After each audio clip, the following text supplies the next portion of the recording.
kambing saya ini taruh aja.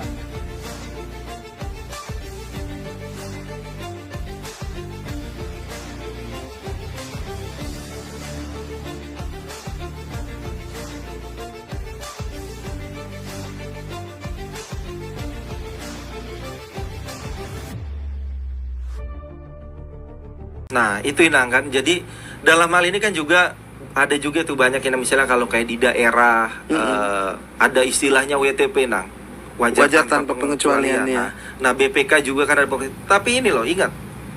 Wajar tanpa pengecualian bukan suatu bukti bahwasanya tidak ada penyelewengan, tidak ada korupsi. Betul. Fakta hukumnya yang mau saya sampaikan, berapa kepala daerah yang terjerat OTT korupsi tapi WTP gitu. Semuanya WTP. Ya, nggak usah jauh-jauh. Lukas NMB itu kan. Iya.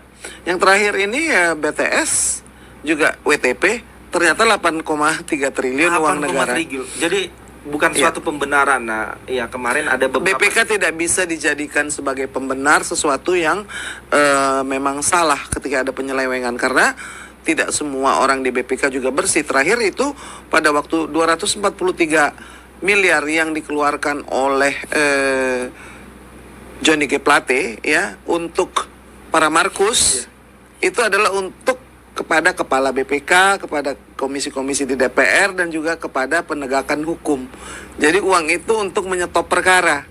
Artinya dari mulai BPK-nya juga harus diperiksa siapa sih yang nama yang disebutkan itu. Uang 243 miliar itu 243 miliar. Nah, itu BTS tuh, WTP juga. Gitu. Jadi saya paham bahwa jadi itu yang mau saya sampaikan, ya kan ada statement ketika menyampaikan ya itu sudah dikelola secara profesional. Sekarang begini, kalau memang secara profesional harusnya juga undang dong akuntan publik yang independen. Kan banyak ada Big Four nih akuntan. Berani nggak? Berani nggak itu mengaudit itu? Bukan hanya dari BPK, kita hadirkan lembaga di luar dari pemerintahan yang independen gitu. Namanya forensic audit. Ada audit forensik, bukan hanya sebagai stempel saja, karena BPK sudah berkali-kali melakukan WTP, memberikan WTP kepada banyak daerah, ternyata bupatinya korupsi. Itu BTS juga mendapatkan WTP tetapi kerugian negara sampai 8,3 triliun, dan itu besar sekali. Jadi saya pikir memang sudah tidak bisa lagi dengan cara normatif. Kenapa? Karena ini extraordinary crime. Yes, itu yang mau saya sampaikan. This is a very complicated crime. Itu yang mau saya sampaikan. Dugaan tindak pidana korupsi, dugaan tindak pidana pencucian adalah extraordinary crime. Bukan karena ternyata KPK sudah memberikan respons. Jadi kita juga berbahagia ya, ada progres ya. Artinya ada lembaga yang menanggapi persoalan ini secara serius, bahwa ini bisa menjadi pintu untuk membuka dugaan TPPU, dugaan penyelewengan kekuasaan, dugaan korupsi gitu. Jadi mudah-mudahan akan ditindaklanjuti oleh KPK mengenai segala macam investasi yang dilakukan oleh Dirtaspen. Dan saya juga pikir kalau memang BPK memberikan stempel WTP, BPK-nya juga bisa diperiksa gitu. WTP itu bukan suatu barometer bahwasanya pemerintah itu menjadi clean and clear dalam pengelolaan keuangan negara. Kita flashback sejenak ketika mengatakan soal tadi Frederick Yunadi, dan juga ada yang memalsukan surat keterangan dokter, ya kan, bahwa dokter mengatakan gegar otak, sakit, dan ternyata ID memeriksa, mengirimkan dokter yang lain. Ternyata tidak sakit, ternyata bisa diperiksa karena malingering itu juga menjadi pattern. Artinya bahwa tidak ada yang absolut ketika itu dikeluarkan oleh lembaga yang melakukannya adalah manusia. Ya dong, kalau absolut firman Tuhan dong jadinya, ya nggak? Benar ya. Banding kan gitu. Betul. Jadi sepakat. disinilah tugas penegak hukum, baik Polri, baik jaksa, baik hakim, berdiri di tengah dalam hal ini. Dia itu sebagai wasit antara pelapor dan terlapor, yang diperiksa, yang terperiksa.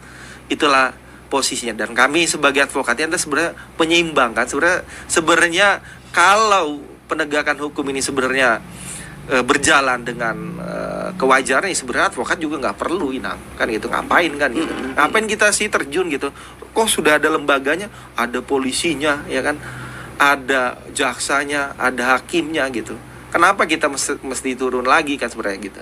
Tapi kan ternyata tidak semudah itu juga. Ada yang perlu ya pelik perjalanan untuk membela yang keadilan itu ya inilah, disinilah diuji integritas seorang advokat, disinilah diuji seorang integritas penegak hukum yang akhirnya kalau tidak ada lagi advokat untuk membela masyarakat ini, ya udah nggak ada lagi masyarakat, mau sama siapa lagi ngadu. Yes, ini sebagai hope, harapan ya.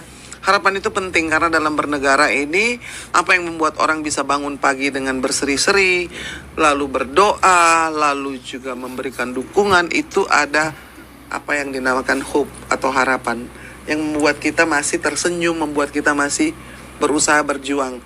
Ini berjuang bersama-sama. Jadi benar tuh Bang Roni, dari Edwin Manurung ada 138 yang kirim salam. Nih Bekasi hadir. Bekasi hadir barang. Rasinan. Apalagi saya nggak bisa baca nih. Ya, tolong save jangan kasus Imam Maskur Mbak Indah Horas. Nggak Dari lucu. Opat Pusoran Horas dari Washington DC. Wow. Oh, jadi intinya ini mereka memberikan support, mantap, rapatkan barisan.